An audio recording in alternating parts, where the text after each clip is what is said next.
The United States government is broke. Not tight budget broke, not we should spend less this month broke.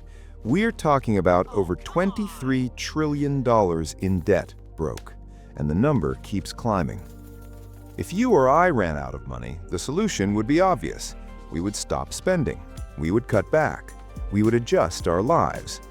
But the US government does something completely different. When it runs out of money, it simply creates more, literally. And here's the strange part. Most economists will tell you that printing money is not actually the craziest part of the story. The truly dangerous part? What happens if they stop? When people hear the phrase printing money, they imagine something reckless. They picture a room full of politicians running a giant money printer and flooding the economy with cash. To many people, it sounds irresponsible, dangerous, like a guaranteed path toward economic collapse. And sometimes that fear is justified. But here's the part most discussions completely miss.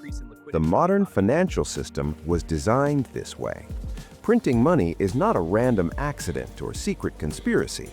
It is built into the structure of the global economy. And understanding why that system exists changes the way you see everything. Your paycheck, your rent, your savings, even the value of the money sitting in your bank account. Because whether you realize it or not, you are already living inside this machine. I'll be honest, when I first started learning about this system, I was just as confused as everyone else. One article said printing money would destroy the dollar. Another said it was necessary to keep the economy alive. One video claimed the financial system was about to collapse. Another argued it had been stable for decades and would continue working. At some point, it becomes impossible to know who is telling the truth. And that frustration is real, because the system is incredibly complex, and the people who benefit the most from it have very little incentive to explain it clearly. So instead of complicated jargon or economics textbooks, let us break this down in simple terms. To understand why the US keeps printing money, we have to go back to the moment when the entire system changed. The turning point happened in 1971. Before that year, every dollar in circulation was technically backed by gold. That meant the US government had to hold real gold reserves to match the money it issued.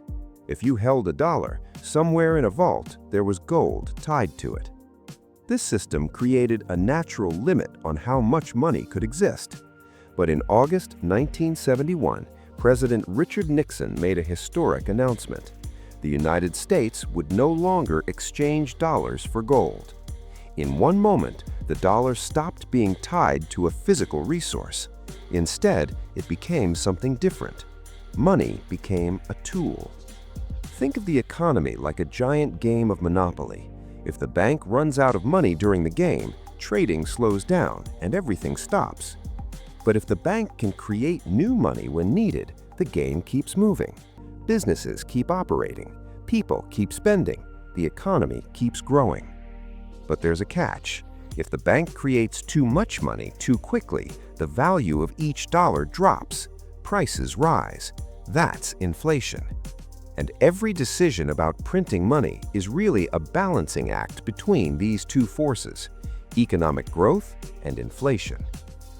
Fast forward to 2008. The global financial system nearly collapsed. Banks failed. Credit froze. Businesses stopped investing. The Federal Reserve stepped in and created massive amounts of new money to stabilize the system. The policy was called quantitative easing. In simple terms, the central bank created digital money and injected it into financial markets to prevent economic collapse. It worked, but it also created a new expectation. Once markets know the government will step in during crises, investors begin taking bigger risks, assuming the safety net will always be there. Economists call this moral hazard. Then came 2020.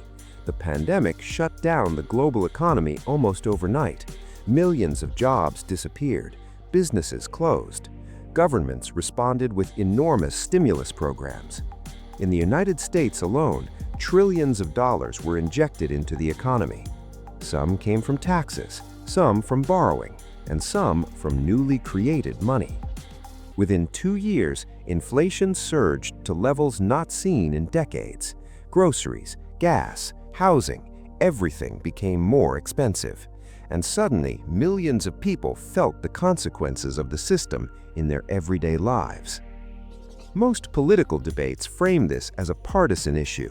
Some say one party prints money, others blame central banks or foreign governments. But the reality is far less dramatic. The US prints money because the alternative is often worse in the short term. If money creation suddenly stops, credit dries up, businesses struggle to borrow, economic growth slows, unemployment rises. In a global economy where other countries are expanding their money supply, refusing to do the same can make a country less competitive. So governments continue expanding the system, not because it's perfect, but because stopping it suddenly could create immediate economic shock. In other words, the system keeps moving forward because turning it off feels more dangerous than keeping it running. Now, here's the question I want you to think about. The United States keeps printing money because the system depends on constant expansion. That logic has worked for more than 50 years, but every system built on continuous growth eventually faces limits. Maybe that limit is decades away. Maybe it's closer than we think. So I want to hear your perspective. Do you believe the US can keep printing money indefinitely, or do you think the system will eventually break under its own weight? Write your answer in the comments. I read them all, and I'm genuinely curious how many people actually understood how this system worked before watching this video.